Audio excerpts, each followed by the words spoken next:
परिचय। तेजस अपने मित्र हर्षुल के घर पर है। हर्षुल की माँ उसके लिए शिकंजी तैयार कर रही हैं। वह पानी के एक गिलास में नींबू निचोड़ती हैं, चीनी और बर्फ डालती हैं और उसे पीने के लिए दे देती हैं। हर्षुल को पानी में चीनी और नींबू के रस की कोई निशानी नजर नहीं आती। बस उसे पानी के ऊपर बर्फ के टुकड़े तैरते नजर आते हैं। उसे यह देखकर बड़ी हैरानी होती है कि अलग अलग चीजों के अलग अलग लक्षण होते हैं। इस पाठ में हम अलग अलग वस्तुओं में मौजूद गुण धर्मों के बारे में जानेंगे।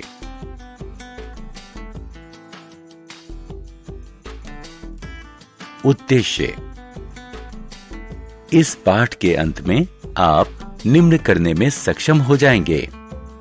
चीजों को कठोर या कोमल के रूप में वर्गीकृत करना, चीजों को घुलनशील या अघुलनशील के रूप में वर्गीकृत करना, चीजों को तैरने योग्य या डूबने योग्य के रूप में वर्गीकृत करना, चीजों को पारदर्शी, अपारदर्शी या अर्ध पारदर्शिता के रूप में वर्गीकृत करना।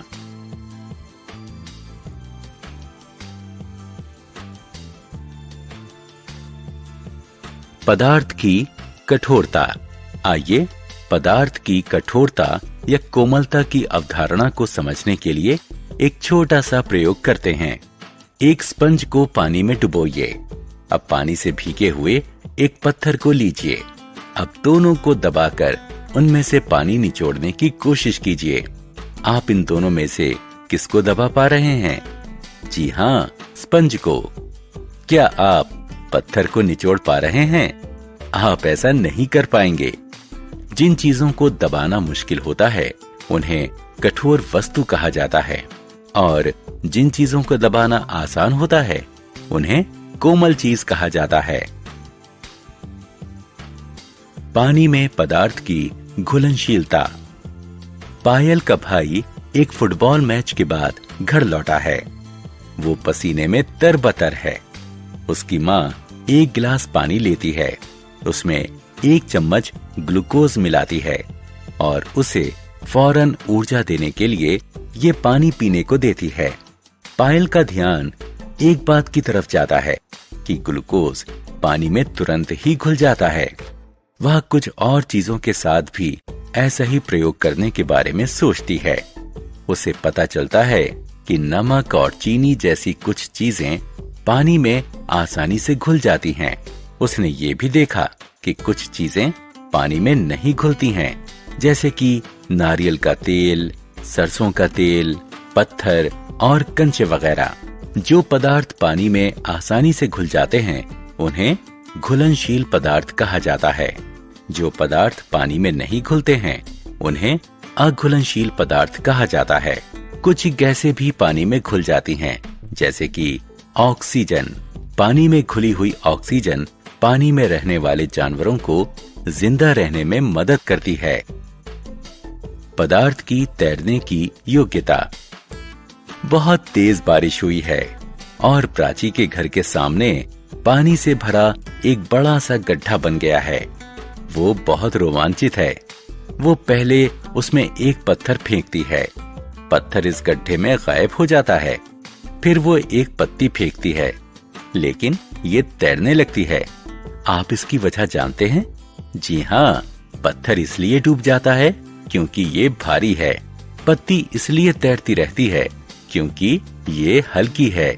इसलिए चीजों को पानी में उनकी तैरने की योग्यता के आधार पर बांटा जा सकता है। पदार्थ की पारदर्शिता। आशीष के पिता उसे एक दिन एक आइसक्रीम की दुकान में ले गए। उन्होंने आशीष से एक फ्लेवर चुनने को कहा। आशीष ने सोचा कि पहले आइसक्रीम पर एक नजर डाली जाए। आइसक्रीम को एक रेफ्रिजरेटर में रखा गया था, जिसके ऊपर शीशा लगा था। आशीष काउंटर पर मौजूद व्यक्ति की मदद के बिना ही बड़ी आसानी से कोई फ्लेवर चुन सकता था। क्या आप बता सकते हैं क्यों? ऐसा इसलिए क्योंकि रेफ्रिजरेटर के ऊपरी हिस्से में शीशा लगा था और शीशा पारदर्शी होता है। इसलिए आशीष इस दुकान में उपलब्ध सभी फ्लेवरों को देखकर कोई आइसक्रीम चुन सकता था। कोई पारदर्शी चीज एक ऐसी चीज होती है जिसमें से प्रकाश गुजर सकता है। इसका मतलब ये हुआ कि यह प्रकाश को सोखती तो है, लेकिन इसे बहुत कम परावर्तित करती है। इसके परिणाम स्वरूप यह स्पष्ट लगता है और इसमें से चीजों को देखा जा सकता है। पारदर्शी चीजों के अन्य उदाहरणों में पानी, हवा और प्लास्टिक आदि शामिल हैं। पदार्थ की अपारदर्शिता। क्या आप देख सकते हैं कि एक बंद कमरे में क्या कुछ हो रहा है? नहीं। क्या आप इसका कारण जानते हैं? ऐसा इसलिए है क्योंकि कमरे की दीवारें और दरवाजे अपारदर्शी हैं। कोई अपारदर्शी चीज एक ऐसी चीज होती है जो प्रकाश को आर पार नहीं जाने देती। दूसरे शब्दों में प्रकाश इसे बेध नहीं सकता। यह प्रकाश को सोखती नहीं है, बल्कि ये उसे परावर्तित कर देती है। इसीलिए हम किसी अपारदर्शी चीज के आर पार चीजों को नहीं देख सकते। उदाहरण के लिए हम ये नहीं देख सकते कि लकड़ी के किसी बंद डिब्बे में या धातु के बर्तन में क्या रखा गया है, क्योंकि लकड़ी और धातु अपारदर्शी होते हैं।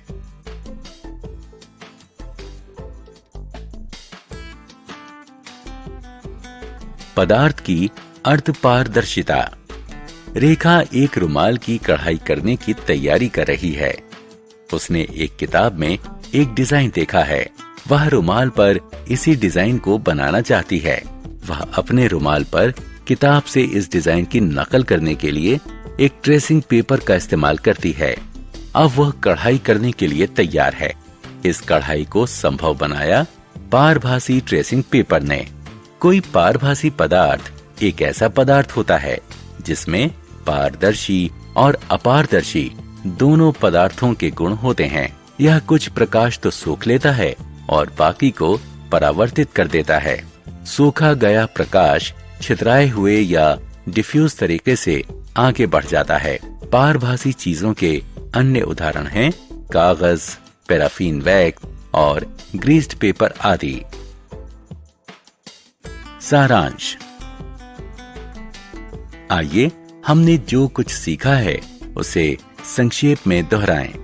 कुछ पदार्थ कठोर होते हैं, जबकि कुछ कोमल होते हैं। कुछ पदार्थ पानी में घुल जाते हैं, जबकि कुछ नहीं घुल पाते हैं। कुछ पदार्थ पानी में तैर जाते हैं, जबकि कुछ अन्य डूब जाते हैं। कुछ पदार्थ पारदर्शी होते हैं, कुछ अपारदर्शी होते हैं और कुछ अन्य पारभासी अर्थात अर्ध पारदर्शी होते हैं। कोई पारदर्शी चीज एक ऐसी चीज होती है जिसमें से प्रकाश गुजर जाता है। कोई अपारदर्शी चीज ऐसी चीज होती है जिससे होकर प्रकाश नहीं गुजर सकता। कोई पारभासी पदार्थ आंशिक रूप से पारदर्शी होता है और प्रकाश इसमें से डिफ्यूज होकर पार निकलता है।